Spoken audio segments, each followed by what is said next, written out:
وأنا عبدك وأنا على عهدك ووعدك ما استطعت أعوذ بك من شر ما صنعت أبوء لك بنعمتك علي وأبوء بذنبي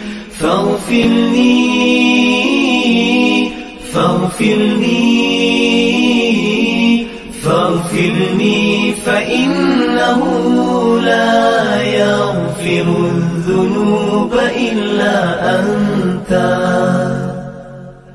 Ya Allah, Engkau Tuhanku, tiada Tuhan selain Engkau. Engkau ciptakan aku dan aku hamba-Mu, dan aku berada dalam janji-Mu menurut kemampuanku. Aku berlindung denganmu daripada kejahatan yang kulakukan. Aku sedari nikmat-Mu kepadaku, dan ku sedari akan dosa-dosaku. Ampuni aku, ampuni aku, ampuni aku, kerana sesungguhnya tiada yang dapat mengampunkan dosa kecuali Engkau. Allahumma anta rabbi la ilaha illa anta. خلقتني وأنا عبدك وأنا على عهدك ووعدك ما استطعت أعوذ بك من شر ما صنعت أبوء لك بنعمتك علي وأبوء بذنبي فاغفر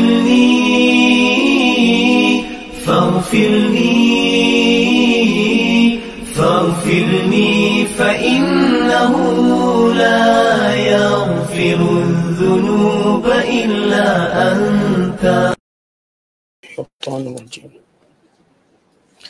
بسم الله الرحمن الرحيم.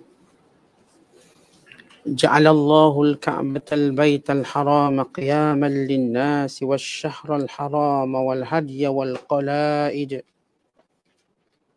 ذلك لتعلموا أن الله يعلم ما في السماوات وما في الأرض وأن الله بكل شيء عليم. اعلموا أن الله شديد العقاب وأن الله غفور رحيم. ما على الرسول إلا البلاغ الله يعلم ما تبدون وما تكتمون. قل لا يستوي الخبيث والطيب ولو أعجبك كثرة الخبيث واتقوا الله يا أولي الألباب لعلكم تفلحون. يا أيها الذين آمنوا لا تسألوا عن أشياء إن تبد لكم تسؤكم وإن تسألوا عنها حين ينزل القرآن تبد لكم عفى الله عنها والله غفور حليم. قد سألها قوم من قبلكم ثم أصبحوا بها كافرين. صدق الله العظيم. Allah menjadikan Kaabah, rumah yang mulia itu, sebagai tempat tumpuan manusia untuk menjalankan ibadat dan soal-soal hidup. Demikian juga bulan-bulan yang mulia. Dan binatang-binatang korban. Dan kalung-kalung binatang korban itu.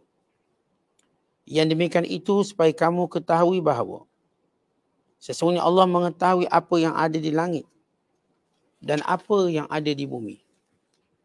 Dan bahawa sesungguhnya Allah Maha mengetahui akan tiap-tiap sesuatu. Ketahuilah oleh kamu, Bahawasanya Allah maha berat azab seksanya kepada orang yang kufur dan derhaka. Dan bahawasanya Allah maha pengampun lagi maha mengasihani bagi orang yang mengerjakan suruhannya dan meninggalkan larangannya. Tidak ada kewajiban yang ditugaskan kepada Rasulullah selain daripada menyampaikan perintah-perintah Allah sahaja. Dan Allah sentiasa mengetahui apa yang kamu lahirkan dan apa yang kamu sembunyikan. Katakanlah, wahai Muhammad, tidak sama yang buruk dengan yang baik. Walaupun banyaknya yang buruk itu menarik hatimu. Oleh itu bertakwalah kepada Allah, wahai orang-orang yang berakal fikiran, supaya kamu berjaya.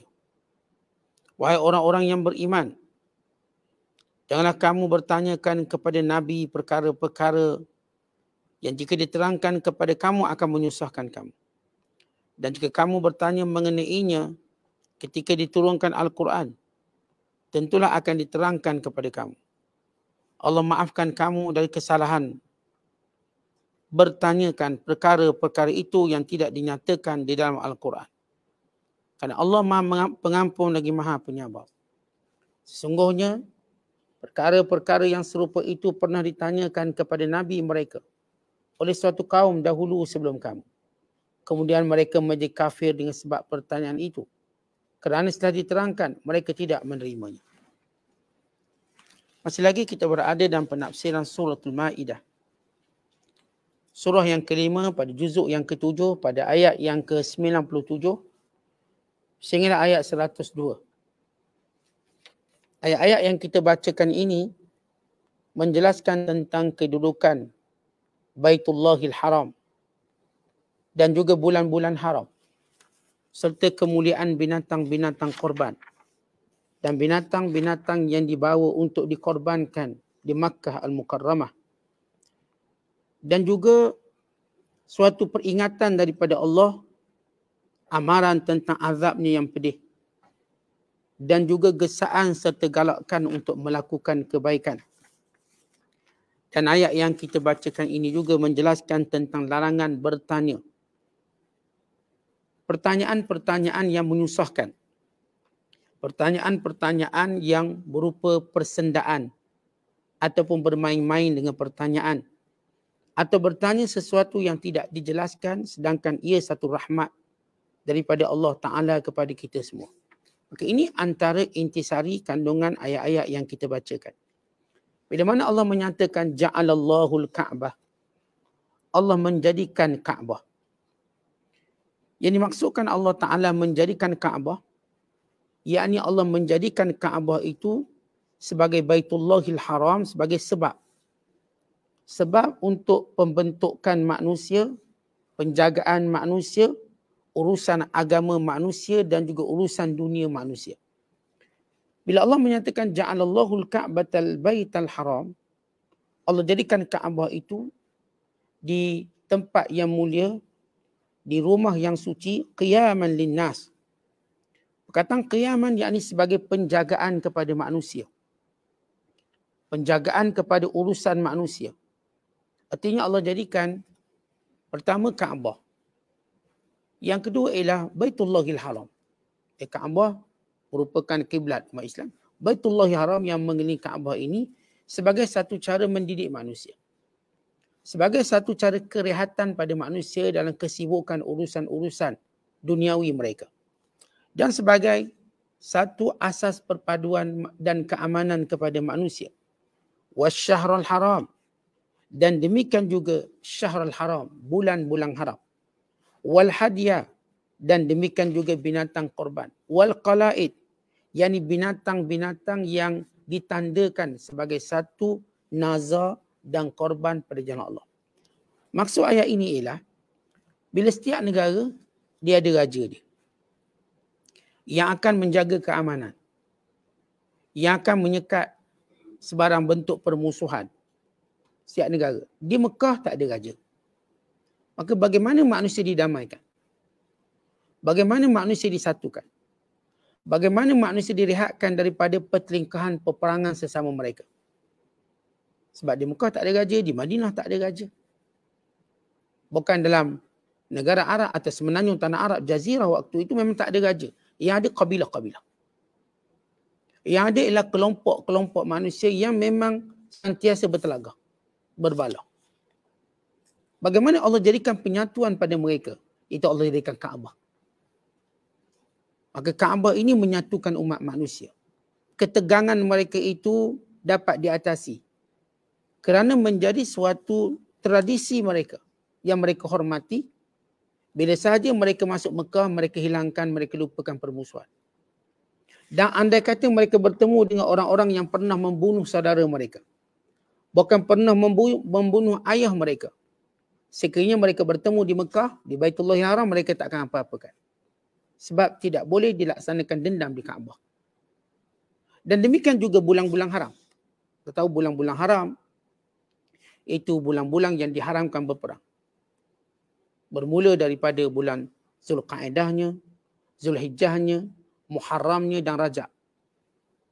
Ini 4 bulan yang diharamkan berperang. Yang dinamakan sebagai Ashharullahil Haram. Bulan-bulan haram. Pada bulan ini dilarang pertumpahan darah, pertelingkahan, peperangan. Ini bulan perdamaian. Maka Allah jadikan Kaabah sebagai sumber inspirasi keamanan. Daripada dulu sampai sekarang. Akhirnya kita, tuan-tuan, di sebalik kita barangkali berbeza pandangan pendapat di negara masing-masing. Baik dalam isu politik, baik dalam isu mazhab, baik dalam isu-isu perniagaan, isu-isu keduniaan.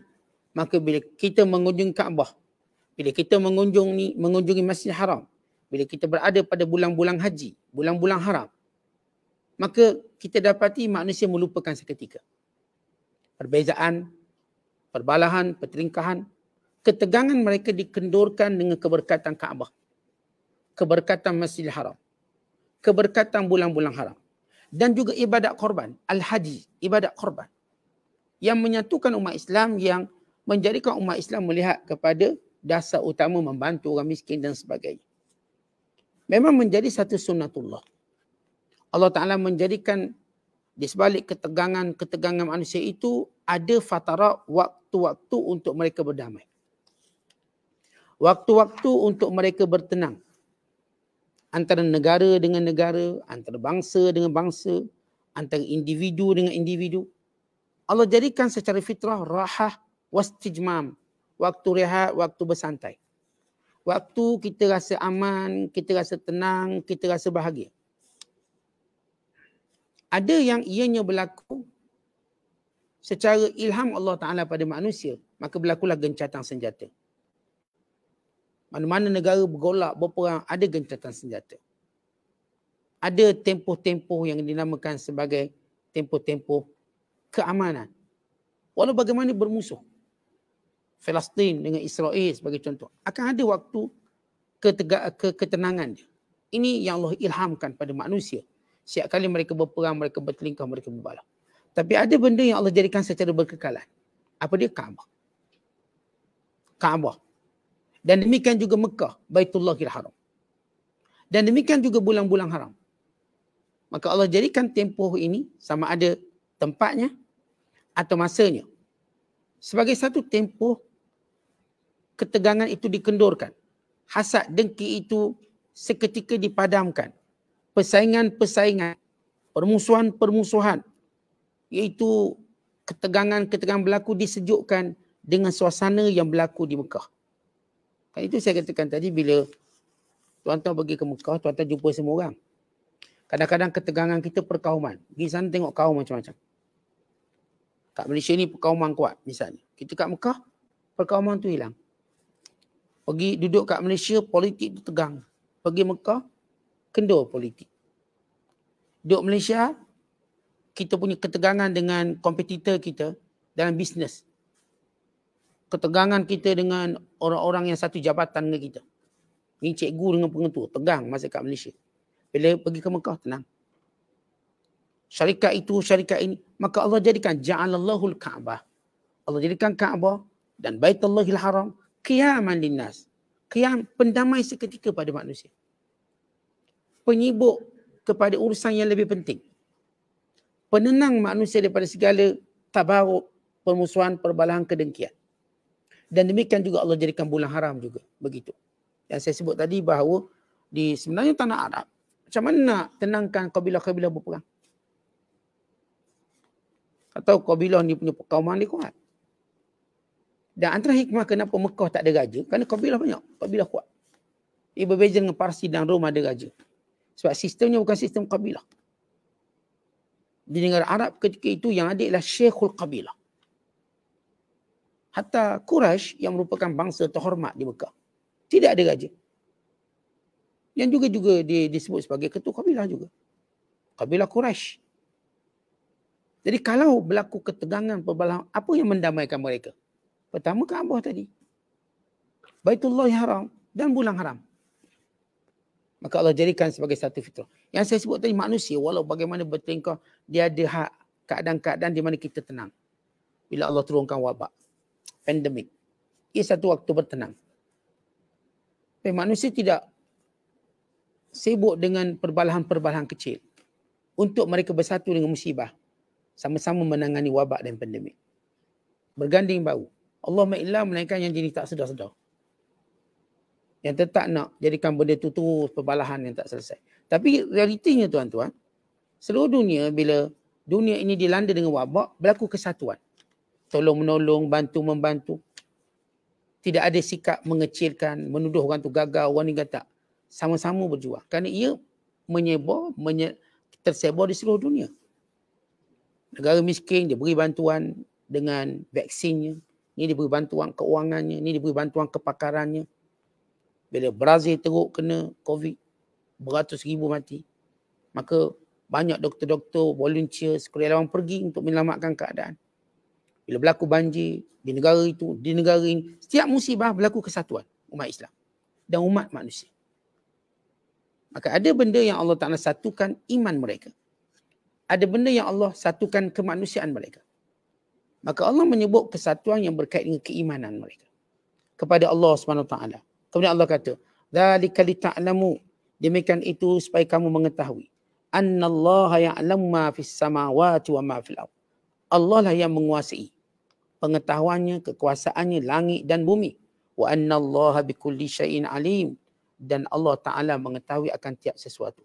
Baik, kalau kita tengok, apa kaitan ayat dengan perbahasan kita semalam?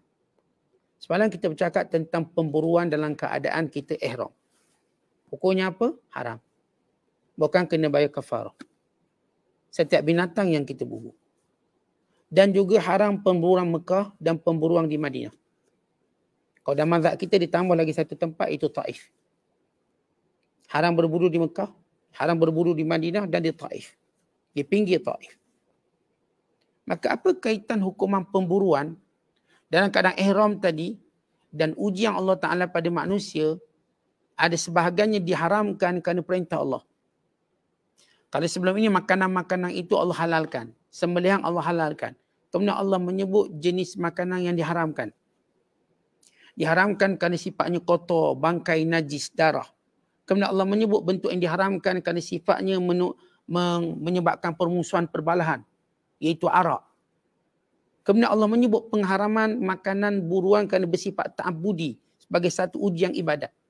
Disiplin ibadat. Tiba-tiba Allah bercerita tentang Kaabah pula. Kata Imam Razi, hubungkan ayat ini dengan ayat sebelumnya, bahawa kalau ayat sebelumnya Allah mengharamkan pemburuan ketika ihram dan pemburuan di tanah haram, maka Allah Ta'ala nak terangkan bahawa haram itu, yakni Mekah, Kaabah, Baitullah yang haram, ialah tempat yang aman kepada binatang, apatah lagi manusia. Hadza makan, ini merupakan tempat sababun li amnil wahsyi wat tayr, fakadzalika huwa sababun li amnin nas minal afat wal makhawif wa sababun li husul khairat was sa'adat fid dunya wal akhirah. Kalau sekiranya binatang pun terjaga kemuliaan mereka di Mekah, di Madinah dan ketika ihram, apatah lagi manusia. Kalau kita diharamkan berburu binatang yang memang kita boleh makan, ketika kita berihram, apatah lagi menyakiti manusia. Apatah lagi menganiaya manusia. Apatah lagi mengambil hak manusia. Kalau kita diharamkan berburu di Mekah dan di Madinah, Even kita diharamkan menakut-nakutkan binatang di Mekah, di Madinah. Artinya kalau tuan-tuan ke Mekah, Madinah, tuan-tuan tak boleh halau burung merpati. Walaupun tujuan nak main-main, halau. Jangan. Biar duduk situ nak halau kenapa? Tuan-tuan bayangkan tengah tuan duduk saya saja orang halau tuan-tuan. Sebab dia nak post nak Instagram dia misalnya. Tuan-tuan suka ke? Sama juga burung merpati sedang dimakan, kita pun saja halau dia. Halau. Maka tak boleh. Termasuk menakutkannya juga dosa. Jangan kata tangkap. Bila Allah Ta'ala menyebut tentang binatang-binatang dan pengharamannya, pantang larangnya, dan nak tunjuk Mekah ni memang betul aman, jangan usik sesiapa, apatah lagi manusia. Maka tak ada orang boleh diusik. Tak ada orang yang boleh dianiaya. Tidak ada orang yang boleh dihina, dikeji. Di tanah haram, di tempat yang mulia ini. Sebagai satu didikan kepada manusia, jahat macam mana pun kamu, biar ada tempat kamu jangan kutuk orang. Orang kata dalam bahasa Melayu kita, jahat kita biar berpada-pada. Jangan jahat tak tahu tempat. Nak jahat pun biar ada ilmu lah sikit. Jangan jahat bodoh, tolol macam tu. Kat Mekah pun jahat. Kat Madinah pun jahat. Paling kurang tuan-tuan jahat-jahat kita paling kurang. Depan mak mertua baiklah sikit. Macam tu. Seolah-olah. Depan bakal isteri kita baiklah sikit. Tidak nanti ditolak tak boleh kahwin. Jahat tu biar ada ilmu maksudnya. Jadi kalau orang tu kita katakan jahat, teruk, buruk. Biarlah bila berada kat Mekah nampak baik. Mudah-mudahan kita membiasakan diri buat baik. Maka ia mungkin berkekalan sampai bila-bila. Mudah-mudahan dengan kita mendisiplinkan diri kita tak menghina mana-mana orang. Di Mekah, di Madinah, di tanah haram ini, di bulan-bulan haram ini. Maka terdidik kita untuk akhlak kita pada bulan berikutnya pada tempat yang lainnya. Jadi demikian Allah melatih. Ada tempat untuk kita jadi baik. Untuk kita jadi soleh. Ada tempat untuk kita menikmati kebahagiaan. Atau bila kita ke Mekah, bahagianya kita kat Mekah. Tak ada kita nak fikir nak musuh dengan siapa-siapa. Tak ada seronok. Paginya turun ke masjid. Lepas tu balik semula. Makan kat hotel. Makan kat situ, kat situ. Kita tak rasa sakit hati pada sesiapa. Kerana fokus kita ibadat ni. Baik dalam haji ke, umrah ke. Atau dalam ibadat harian kita solat 5 waktu. Tuan-tuan tengok orang ke Mekah. Sempat ke kita pandang orang dengan pandangan dengki, benci, marah? Tak sempat. Kita sempat tengok pintu tu. Terbuka ke tertutup? Itu. Buka tutup. Buka tutup. Takut tertutup. Ni pergi awal ni. Pukul 8 dah pergi. Untuk apa? Untuk salat zuhur. 8 pagi. Mungkin. Subuh. 2 pagi dah pergi subuh. 2 pagi. Tawaf. Berpeluh dah. Untuk tunggu subuh. 3 jam. Artinya kita ada tempat. Ada waktu. Ada keadaan kita lihat kita mampu buat baik. Allah mendisiplinkan kita dengan Mekah tadi. Allah mendisiplinkan kita dengan Kaabah tadi. Sehingga kita menjadi manusia yang ternyata mampu buat ibadat. Kalau selama ni setengah kita tuan-tuan nak sembahyang kat Malaysia pun susah. Nak kejut tidur pun susah. So bangun ni, payah. Tiba-tiba kat Mekah, kita tak jumpa cerita orang payah nak kejut tidur. Ataupun marah bila kita kejut dia tidur. Dia marah, kita tak kejut dia. Kenapa kau tak kejut aku? Dia marah. Kat Mekah sana tidur lewat. Dia bangun awal. Jangan kata yang tidur awal. Yang tidur lewat pun boleh bangun awal. Semuanya nampak baik, bagus. Pakai yang sama. Lihat ketegangan kita selama ini di tempat masing-masing kendurkan. Ajwa ataupun cuaca kemarahan diredupkan di sana. Persaingan kita di sana macam okey. Sebab itu kalau kita jumpa sahabat-sahabat kat Mekah, rapatnya lain. Yang pergi haji satu maktab. Kan sampai sekarang berkawan. Satu maktab. Ada satu blok lah. 2 hotel sekali. Kita pun baik. Okey. Satu kapal terbang, satu KT. Oh kenal lagi Ustaz. Dia pergi haji dengan saya. Jarang orang lupa tahun dia pergi haji. Oh pergi haji tahun berapa? Saya pergi haji Ustaz tahun 62. Dia ingat. Kalau bab lain dia mungkin tak ingat. Kalau kita kata awak jumpa bini awak tahun berapa? Tak ingat Ustaz lama. 30 tahun kahwin. Dia tak ingat dia jumpa bini dia bila. Bini dia mungkin ingat, dia tak ingat. Tapi jarang kita kalau tanya orang pergi Mekah, dia tak ingat tarikh dia. Atau bulan. Dia macam ingat. Saya pergi Mekah Ustaz tahun 90 sekali. Tahun sekian. Dia akan ingat. Maka ini hebatnya Mekah. Dikendurkan kejahatan kita. Didisiplinkan kita. Kalau sebelum ini disiplin tentang buruan binatang. tidak boleh menyakiti binatang, tak boleh even pegang, tak boleh patuh pokok-pokok dekat Mekah, Madinah, di tempat-tempat yang memang kita diharamkan menganiayanya, maka apatah lagi manusia. Dan di Mekah lah saya katakan kita akan rasa aman, bahagia. Inilah waktu nak bertenang, rehat. Duduk hotel, rehat. Duduk kedai makan, rehat. Habis mayang, lepak, tenang. Kita minum teh, kita makan shawarma. Oh, meleleh dah dia lah. Dah makan benda tu, makan nasi Arab. Allah sedapnya. Dia jadi meriah. Balik Mekah, timbang naik 4 kilo. Sebab apa? Bahagia. Bahagia. Mengunyah dalam peterbang tak berhenti. Dalam bas, dari Mekah mana mengunyah lagi. Sambil bertalbiyah, mengunyah. Makan semua jenis. Nak beli kumus sekilo, dia dah makan sekilo dah makan. Rasa yang ni rasa halal kata dia. Ke mana kita pergi kedai kat Malaysia ada orang sebut halal-halal, semua haram-haram. Kita pergi kat Mekah, pergi pasar Tamar, Suk Tumu, pergi kat ladang. Ni macam-macam buah, dia kata halal. Memang niat tak nak beli, niat nak makan. Dah makan, sekilo dah makan, naik bah, kenyang. Semuanya halal. Tuan-tuan lihat suasana. Jam pun tak menjadikan satu tekanan. Kalau jam tak tertekan. Ni kita tawar, bertolak bahu, berimpit-impit. Ada orang marah jam tak? Kalau kat Malaysia, kereta cium sama kereta dah ngamuk. Kat sana tuan-tuan, tubuh kita, langgar tubuh orang tu. Kita tenang, dah tahu, dah faham. Faham memang tempat macam ni. Kita diajar menerima. Menerima persaudaraan, walau bangsa apa. Menerima perbezaan parti politik. Biar parti mana kat sana, okey, kita okey sana. Kat sini je tegang sikit. Kat sana semua okey. Maka inilah hikmah yang Allah kata, satu disiplin dijadikan Baitullahil Haram dan Kaabah itu sendiri. Kalau ditanya apakah hikmah disebut Kaabah, bukankah Kaabah dan Baitul Haram satu benda yang sama? Maksudnya Kaabah dalam Baitullahil Haram. Dalam Baitullahil Haram ada Kaabah untuk memuliakan kedudukan Kaabah. Sebab itu Allah menyebut tu ja'alallahul Ka'bata. Allah jadikan Kaabah. Wal baital ja'alallahul Ka'batal Baitul Haram dan Baitullahil Haram. Sebab Kaabah itulah asas kepada kiblat. Asas kepada kiblat. Namun orang yang keluar daripada Masjidil Haram, maka kiblatnya ialah Masjidil Haram. Menghadap Masjidil Haram tu. Yang memang dalam Masjidil Haram dia kena tengok Kaabah. Kiblatnya arah Kaabah tadi secara yakin. Tapi bila dia keluar daripada Masjidil Haram, dia tak nampak Kaabah. Cuma nampak Masjidil Haram. Maka Masjidil Haram dia menjadi kiblatnya. Maka itu dari sudut kenapa Allah Ta'ala menyebut Kaabah terlebih dahulu. Kemudian Allah Ta'ala menyebut tentang bulan haram yang saya dah sebut tentang bulan ini, bulan yang di mana aman daripada peperangan, bulan yang boleh berniaga lah. Kalau tidak, kabilah-kabilah tadi berperang sama dia, masa mana nak berniaga? Akhirnya dengan ada bulan haram 4 bulan dalam 12 bulan, berarti 1/3. 1/3 kabilah-kabilah di semenanjung tanah Arab ni berehat daripada perang. Maka pada bulan itu, kalaupun mereka bertemu, mereka tak boleh perang. Maka mereka cuma boleh berniaga. Lalu mereka ada ruang untuk tenang diri, membiak binatang-binatang ternakan mereka.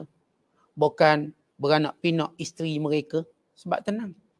Sebab macam saya katakan manusia, walau macam mana konflik, memang Allah jadikan dia ada waktu bertenang. Dan Mekah, Kaabah ini dan bulan haram ialah waktu bertenang yang luar biasa. Kemudian Allah menyebut tentang hadiah wal qalaid.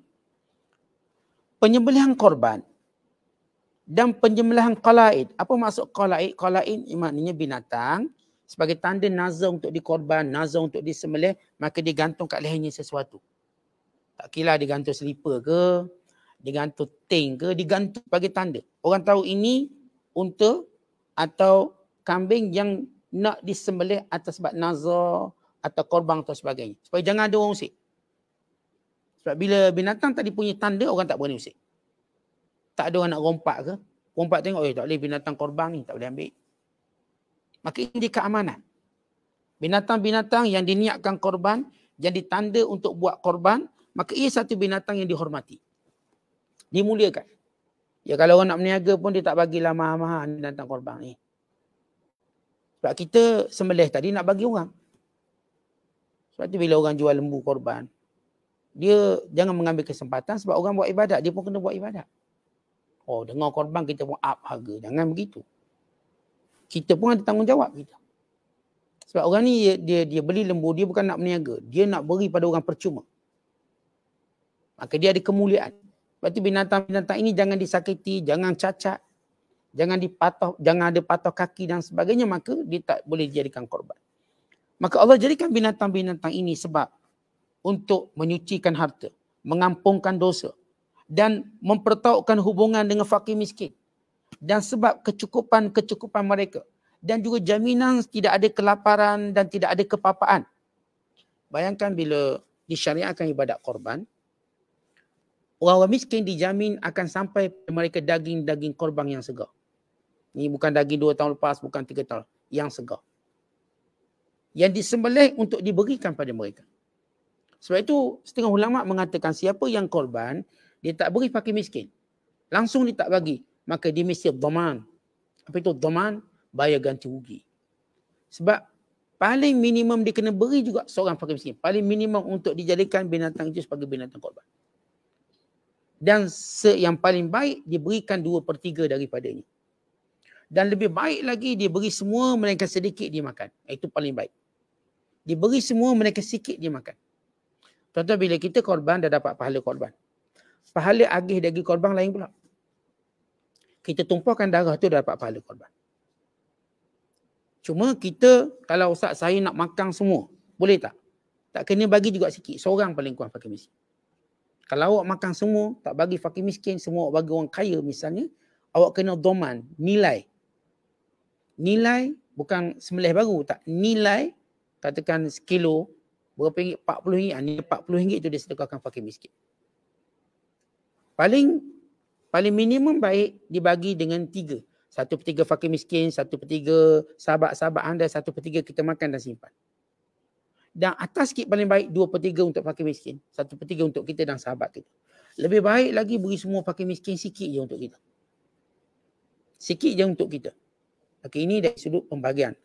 Dan korban ini juga ialah satu tempoh bertenang. Kerana orang-orang miskin telah dijamin dengan binatang-binatang ini menjadi milik mereka. Yang akan dikorbankan oleh orang yang berada, orang kaya, orang yang ingin melakukan ibadat. Kemudian sesudah Allah menyebut tentang tempoh bertenang, kemudian Allah berkata, "I'lamu, ketahuilah, annallaha syadidul iqab wa annallaha ghafurur rahim." Ketahuilah bahawa Allah Subhanahu Wa Taala itu berat azab seksanya. Dan sesungguhnya Allah itu pengampun lagi Maha Penyayang. Baik, Allah beri amaran, siapa pun yang menceroboh Mekah, menceroboh kemuliaan Mekah, menceroboh kemuliaan bulan haram, menceroboh pantang larang ihram, bukan menceroboh dengan menganiaya manusia. Sebab Nabi kata, al-muslim ala muslim haramun damuhu wa irduhu wa maluhu. Orang Islam kepada orang yang Islam yang lain haram baginya darahnya, maruahnya, hartanya. Maknanya wajib orang Islam jaga darah orang Islam yang lain. Jangan ditumpahi, jangan disakiti, jangan dicalari, jangan dicederakan. Dan menjaga maruahnya, jangan dituduh, jangan difitnah, jangan diumpat, jangan dikeji, jangan direndah-rendahkan. Wajib jaga maruahnya. Dan hartanya, jangan ditipu hartanya, jangan dicuri hartanya, jangan dirompak hartanya. Jangan dibuat apa pun cara untuk mengambil hartanya dengan tidak diredai, disukai. Siapa yang melakukan pencerobohan itu, i'lamu, ketahuilah, annallaha syadidul iqab. Allah ni berat azabnya.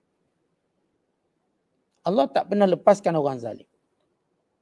Jangan menyangka Allah Ta'ala itu ghafilan amma ya'maluz zalimun. Jangan kita menyangka Allah itu macam tak peduli orang buat zalim. Tak. Tetapi Allah beri satu tempoh yang Allah akan hukum dia. Innallaha yumli 'alal zalim. Wa idza akhadhahu lam yuflithu. Allah sengaja memberi tempoh pada orang zalim supaya dia taubat, supaya dia kembali baiki. Tapi kalau dia berterusan zalim, ketika datang azab Allah, Allah tak akan lepaskan dia. Dan kita kena ingat dia antara dosa yang disegerakan. Ada 2, disegerakan balasan. Yang pertama al-baghyu. Yang kedua uququl walidain. Al-baghyu yakni zalim. Yang kedua derhaka pada mak bapak. 2 dosa ini Allah akan segerakan balasannya di dunia dan digandakan akhirat kelak. Bukan disegera kat dunia, akhirat tak kena. Akhirat ganda lagi. Kadzalikal azab wal azabul akhirati akbar law kanu ya'lamun. Demikian kami turunkan azab dunia dengan musnah, hancur harta benda mereka.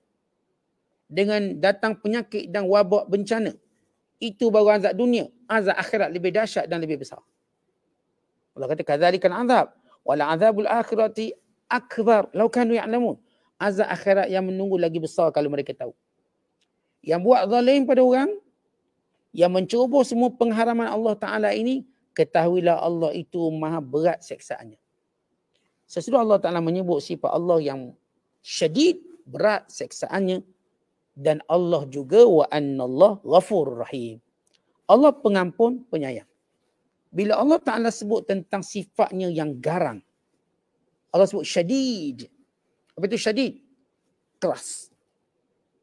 Keras azab. Tapi Allah Ta'ala sebut sifatnya yang baik tadi dengan dua sifat. Tapi kalau kamu taubat, kalau kamu menyesal, kalau kamu berhenti daripada kezaliman, Allah itu ghafur. Satu sifat pertama. Ghafur. Apa maksud ghafur? Pengampun. Yang kedua, rahim. Penyayang. Sebab itu walaupun Allah murka bila manusia buat dosa, marah Allah Ta'ala.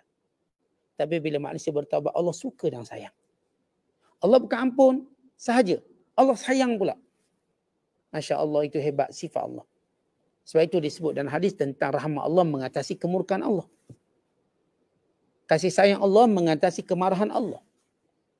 Kan itu tuan-tuan sekalian, siapa pun buat jahat, buat maksiat, sentiasa kita beritahu dia sifat pengampunan Allah terbuka luas pada kamu. Jangan jadikan mereka putus asa. Jangan kita kata, awak jahat-jahat, habis neraka lah awak. Ahli neraka lah awak jahat ni. Jangan. Katakan pada orang jahat, orang zalim, tidakkah kamu ingin mohon ampun? Bukankah Allah pengampun, penyayang? Walau sejauh mana kamu buat jahat, sejauh mana kamu hanyut, kalau kamu nak kembali ke pangkalan taubat, kamu nak kembali menjadi orang yang baik, Allah tu pengampun. Dan Allah tu sayang pula. Tentang kita, kalau kita lah manusia, kita mungkin ampun, sayang tak? Kita ni ampun dan beringat lepas tu. Saya dah serik dengan dia, tapi tak apalah, saya maaf ni, tapi serik lah. Tapi Allah tak. Allah ampun dan Allah sayang. Mana ada atas dunia ni sebaik-baik orang pun, melainkan para Nabi SAW, mereka boleh maafkan, tapi untuk sayang tak mungkin. Saya maafkan, tapi nak sayang, sukar. Tapi Allah disebut secara terus-menerus, ampun dan sayang. Rahim. Ma 'ala rasuli illa al-balagh, dan bukanlah kewajiban Rasul itu melainkan menyampaikan semata-mata. Wallahu ya'lamu ma tubduna wa ma taktumun. Allah mengetahui apa yang kamu zahirkan dan apa yang kamu sembunyikan. Kalau kita lihat bila Allah Ta'ala menyatakan para Nabi dan khususnya Nabi Muhammad sallallahu alaihi wasallam, bukanlah Rasulullah yang berkuasa untuk beri hidayah, memberi iman kepada manusia. Atau baginda sallallahu alaihi wasallam boleh menyekat maksiat manusia. Tak boleh. Rasulullah tak mampu menyekat maksiat, pelanggaran hukum yang dilakukan oleh sesiapa pun. Kerana tugas para Nabi bukan hentikan maksiat, tetapi menyampaikan perintah Allah. Menyampaikan perintah Allah. Bila kita lihat dalam kehidupan kita dan sekalian, Allah tak ajar kita untuk memaksa orang untuk buat itu, buat ini, kerana kita tak mampu. Penentangan mereka dahsyat.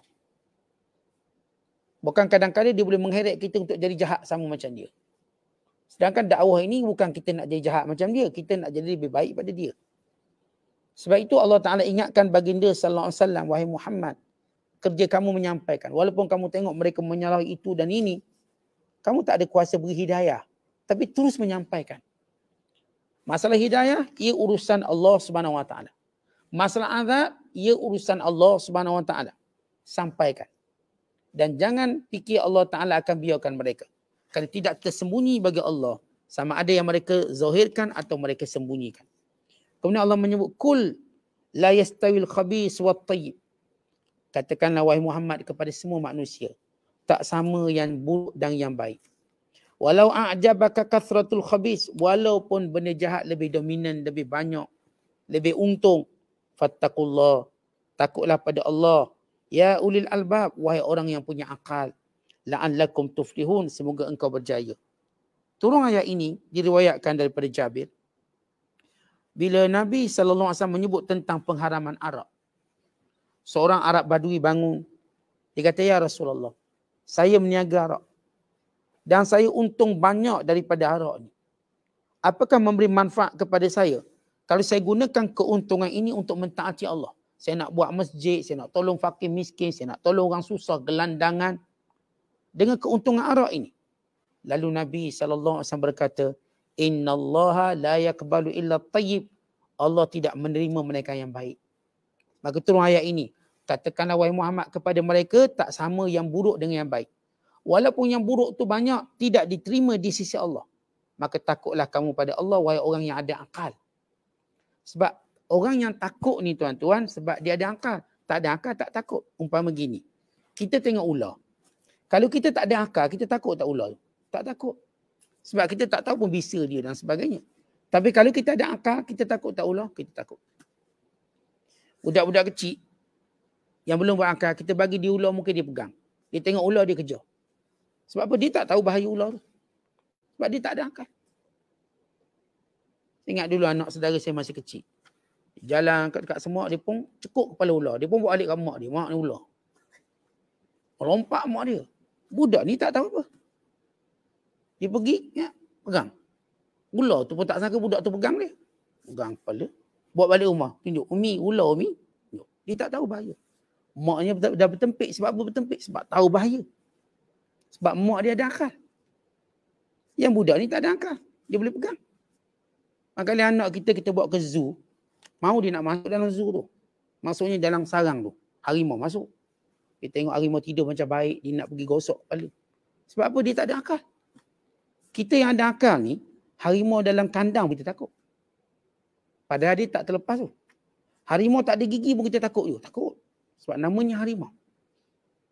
Tapi kalau orang tak ada akal, dia takut. Tak takut. Sebab dia tak tahu bahaya apa.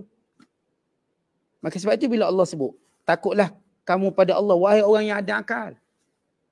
Bila kita tahu yang berkuasa ialah Allah. Yang menentu segalanya Allah. Kita kembali kepada Allah. Yang akan hisap kita Allah. Yang menciptakan syurga dan neraka Allah. Yang memasukkan kita dalam syurga. Atau sebaliknya ialah Allah SWT. Maka ketakutan itu datang dan menjelma. Ketakutan itulah punca kita berjaya. Maka apapun rezeki sebanyak mana pun, kalau digunakan untuk maksiat, dia tidak bermanfaat. Dia tidak mampu menyucikan harta itu, jauh sekali diterima oleh Allah. Bukan azab, Allah hukum dia pula. Kerana mempersenda-sendakan hukum. Sebab itu zakat tak dikeluarkan daripada wang haram. Orang tu dia banyak duit haram, dia nak keluar zakat. Haram, hukumnya berdosa. Kalau dia keluarkan zakat, dia berdosa kerana mempersendakan hukum. Kalau zakat tidak diterima, melainkan daripada wang yang bersih. Kerana itu orang kafir yang kaya tak diwajibkan zakat. Sebab dia kafir. Bukan Islam nak sangat harta dia tu. Islam nak disiplinkan umat. Bahawa zakat ini disiplin umat. Ia mesti daripada perolehan yang halal.